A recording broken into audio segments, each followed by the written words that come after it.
Next, we have Ustad Yasmin Mogahed. Ustad Yasmin Mogahed received her bachelor's in psychology and her master's in journalism and mass communications from the University of Wisconsin-Madison.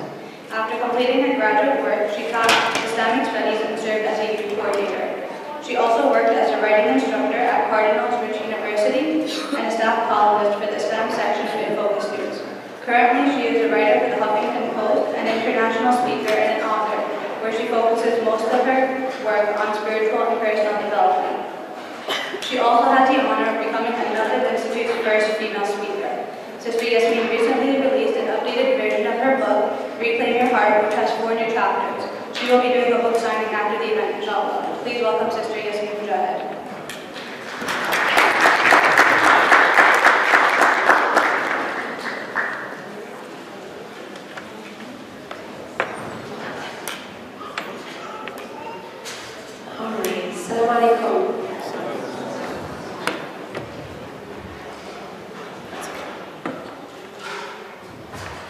So I have this tendency to lose my voice.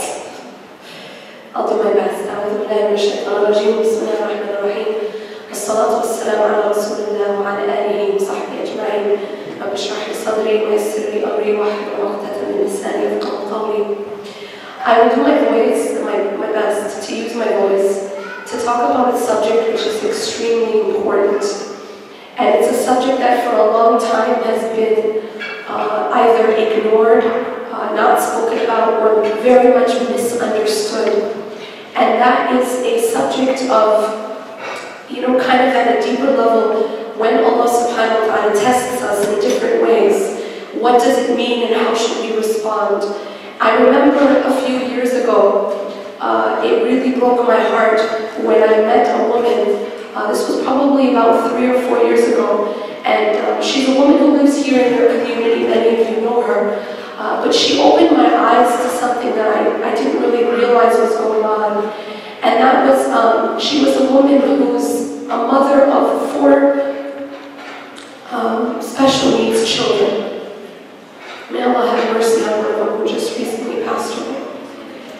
And give her ease and her family ease. I mean, but one thing she told me when I met her was the way in which some of the community alienated her and ostracized her when she found out about the condition that her children had. Now, this was many years ago. She found out that 3 of her children, she actually found out at the same time that 3 of her children had a rare genetic disorder called MPS. And this disorder, at the time especially, the doctors didn't really understand much about the disorder. They told her, we're going to learn along with you because this is something we don't really know much about. We know that there is no cure. But what they did tell her was that her children, who at the time were just young, 3 years old and just very young, and one of them was still a baby, that her children were going to, as they told her, they were going to live, they were going to suffer, and they were going to die around the age of 13. And she was told that every single one of these 3 girls, or her 3 daughters, were going to have the same fate. That they were going to live and suffer, they were going to suffer, and then they were going to die at around the age of 13. So this is a mother being told that not one of her children, but 3 of her children had this disorder. And when she found this out, what really broke my heart and what really hurt her was the reaction of the community. A lot of the community, she said, actually started to isolate her and ostracize her and alienate her in some sort of very backwards kind of thinking, as if there was almost a curse and they wanted to stay away. And why it's so important that we understand is because our job, you see, you and I are all tested in different ways. And my friend is tested in a very specific way that Allah subhanahu wa ta'ala has chosen for her. But you and I are also being tested. And part of our test is when we see others suffering, what do we do to help them? That is a part of our test. You and I are tested every single day when we encounter another person, see, I might be healthy, walillahi alhamd, my child might be healthy, walillahi alhamd, but if for a moment I think that that's because somehow, oh, I'm just lucky and this person is unlucky, or if for a moment I become arrogant, or for a moment I become ungrateful, then that's me failing my test. That's me not realizing why Allah subhanahu wa ta'ala has given me health, why Allah subhanahu wa ta'ala has given me wealth, has given me ability and money. Allah subhanahu wa ta'ala gives us these things as a test. He gives us these things to see what we're going to do with them. Allah subhanahu wa ta'ala tells us in Surah Al-Mulk, تبارك الذي بيده الملك وهو على كل شيء قدير الذي خلق الموت والحياة ليبلوكم أيكم أحسن عملا. He says that He is the one who created death and life in order to test you, which of you are best in deeds. So everything that He gives us is part of the test.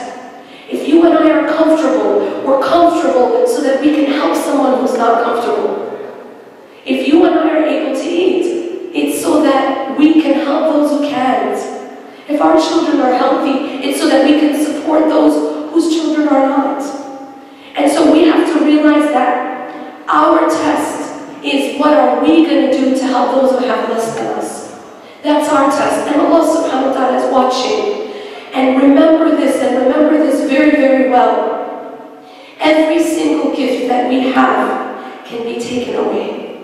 You see, we might look at a parent who has a child who has a disability or a special needs child and think, I'm different, right? That's a life that I would never have to go through. Or I'm somehow in a separate category, right? We sometimes think that way.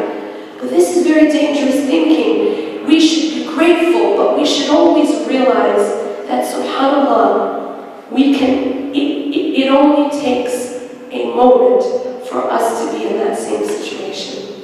And we don't realize that the human being is so fragile. See, I'm now standing here, and alhamdulillah rabbil alameen, I'm able to talk, sort of. I'm able to talk, I'm able to move, I'm able to walk, walillahi alhamd. May Allah subhanahu wa ta'ala preserve us all. But I could get in the car, right? I could get in the car, and it could just take a moment, and all that could be taken away from me, yes? And all that could be taken away from any of us, and all that could be taken away from our children. So we should never feel this way where, you just feel sort of complacent. You feel like that could never happen to me, so I don't have to worry about that. That's not my problem. It's all of our problems. It's all of our problems, not only because this is your sister, your brother, this is part of your family, right? We are all one family. In fact, the Prophet ﷺ said that we're all one body. Can you imagine what would happen in a person's body if one hand said, it's not my problem what's happening to the other hand? Or the lungs said, it's not my problem what's happening in the liver? You know what I mean? That wouldn't work out. The body works together. And as the Prophet ﷺ said, that if one part of the body is in pain, then the entire body reacts with fever, right? The entire body responds when one part of the body is in pain. When you see one part of your body in pain, and that's your sister or your brother who is suffering in whatever part of the world, whether it's here in New Jersey, or it's across the street, or it's across the ocean, but they are suffering, the question becomes, what are you going to do? What are you going to do to help alleviate that suffering? And don't think you're not being watched. We're being watched. And don't think that what you've been given of gifts, see, this is the important thing about gifts. We have to understand, one of the biggest mistakes we make is misunderstanding the purpose of a gift. Misunderstanding the purpose of a gift and also where the gift comes and why the gift is given to us. So what are our gifts? Allah showers us with gifts. Allah gives us health. Allah gives us money. Allah gives us ability. Allah gives us rationality. Allah gives us eyesight, hearing. All of these are gifts. Allah gives us ease.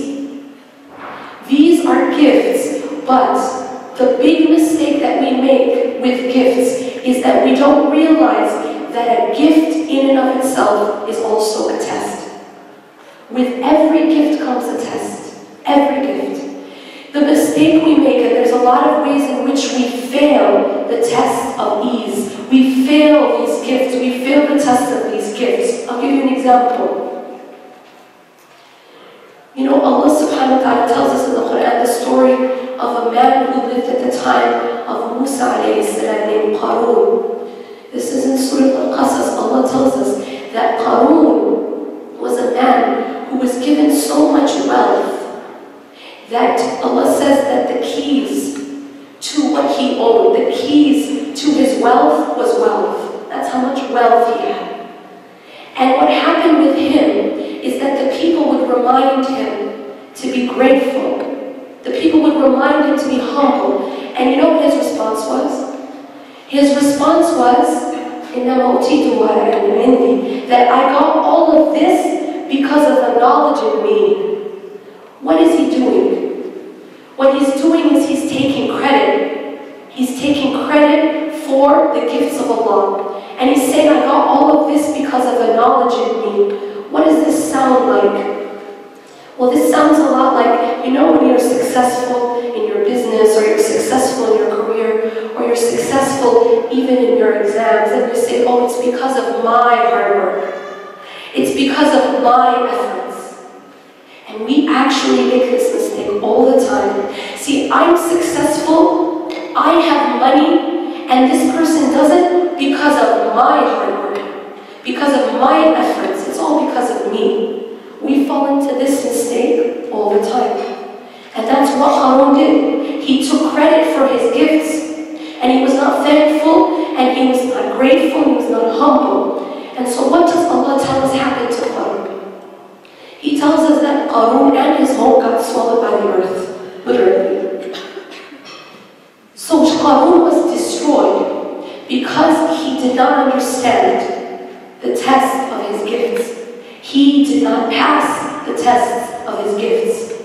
But you and I are also being tested with our gifts. When Allah subhanahu wa ta'ala gave each and every one of us unique gifts, but the reason He gave us the gifts was so that we can use them for a higher purpose. We could use them. They're not just so we can eat, sleep, and be merry. You know what I'm saying? That's not the only reason. Because we live in a world that teaches us, bombards us, that it's all about pleasure, right? You know, it's all about enjoy yourself. YOLO, right? You only live once, so enjoy yourself. If you have something, just use it, enjoy yourself. But this is not the life of a believer. This is the life of an animal. This is the life of cattle, as Allah says, right? That all they're interested in is eating, sleeping, and reproducing. That the people who live this way, that they think that everything they have is just for them to enjoy themselves. That's living like cattle, but even more astray. When we are heedless to the purpose of why we have what we have, and what role do I play in helping my sister and helping my brother. Allah gave me the ability so that I can help others. That's a very, very important principle. Don't misunderstand your needs. Don't misunderstand your gifts. Your gifts have been given to you so you can use them. And one of the greatest uses of our gifts is the service of others. It is to help another person who is suffering, to help another person who is in pain, to help alleviate the suffering and the pain of another person. That's why Allah gave you that ability. That's why Allah gave you that money, so you can help that person who needs your help.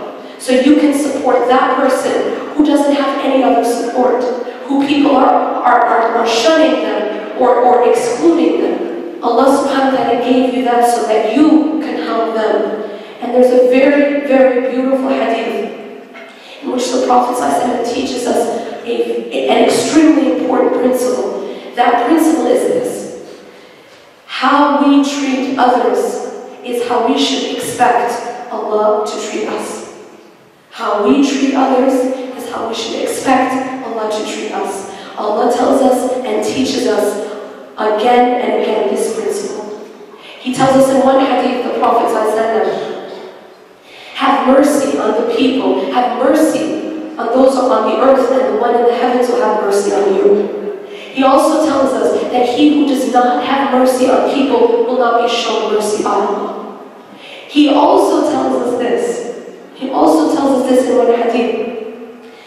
The Prophet ﷺ said that if I help another person in a time of need, Allah will help me in my time of need.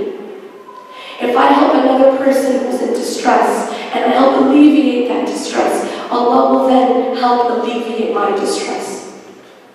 If I help shield another person, cover up the faults of another person, Allah subhanahu wa ta'ala will cover up and shield my faults. And then the Prophet said, and this is very important, that Allah will continue to be at the back, the help. Allah will continue to aid the servant, continue to aid the slave, so long as the slave continues to aid his brother or his sister. If you want the help of Allah subhanahu wa ta'ala, you need to be in the service of others. Allah has given us this as a shortcut. It is actually a shortcut to Allah subhanahu wa ta'ala to help another person. You know, if you're suffering, you know the quickest way to alleviate your suffering is help alleviate the suffering of another person.